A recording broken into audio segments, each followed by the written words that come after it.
நோவா செய்து முடிக்கிறார். நோவா அப்படியே செய்தான். தேவன் தனக்கு கட்டளையிட்டபடியெல்லாம் அவன் செய்து முடித்தான். கர்த்தர் தனக்கு கட்டளையிட்டபடியே நோவா கொப்பேர் மரத்தால் பேழையை உண்டாக்குகிறார். பேழையின் அளவுகளையெல்லாம் கர்த்தர் சொன்ன பிரகாரம் இருக்கிறது.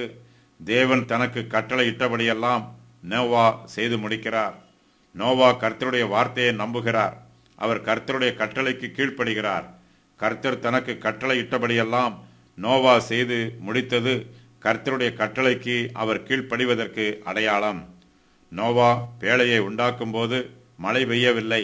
அவர் பேழையை உண்டாக்கும் வேலையை செய்யும் போது அவருடைய உற்றார் உறவினர்கள் எல்லோரும் அவரை பரியாசம் செய்திருப்பார்கள்.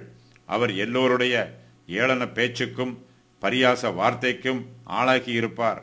குடிகாரர்கள் கூட நோவாவை கேலி செய்திருப்பார்கள்.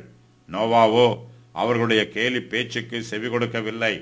அவர் கர்த்தருடைய கட்டளைக்கு செவி கொடுத்து அதற்கு மாத்திரம் கீழ்ப்படுகிறார். நோவா விசுவாசத்தினால் பேழையை உண்டு பண்ணி முடிக்கிறார். கர்த்தர் சொன்ன பிரகாரம் அவர் பேழையை செய்திருக்கிறார். கர்த்தர் சொன்ன அளவுகளின் பிரகாரமும் மாதிரி வடிவத்தின் பிரகாரமும் நோவா பேழையை உண்டாக்கி முடித்திருக்கிறார். விசுவாசிகளாகிய நமக்கு நோவா முன் உதாரணமாய் இருக்கிறார்.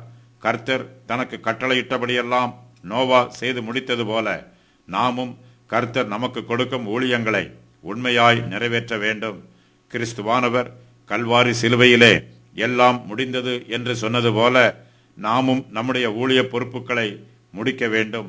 நோவா விசுவாசத்தினால் பேழையை கட்ட ஆரம்பித்தார். அந்த வேலையை அவர் தொடர்ந்து செய்ய முடியாதபடிக்கு அவருக்கு அநேக பிரச்சனைகள் உண்டாயிற்று. ஆனாலும் கர்த்தர் தனக்கு கட்டளையிட்டபடியே அவர் பேழையை உண்டாக்கி முடித்தார். அதுபோலவே நமக்கும் ஊழியத்திலே பிரச்சனைகளும் எதிர்ப்புகளும் வந்தாலும் நாம் கர்த்தரையே நோக்கி பார்த்து கர்த்தர் நமக்கு கொடுக்கும் ஊழியத்தை செய்து முடிக்க வேண்டும். நாம் கர்த்தரை சந்திப்பதற்கு ஆயத்தமாய் இருக்க வேண்டும்.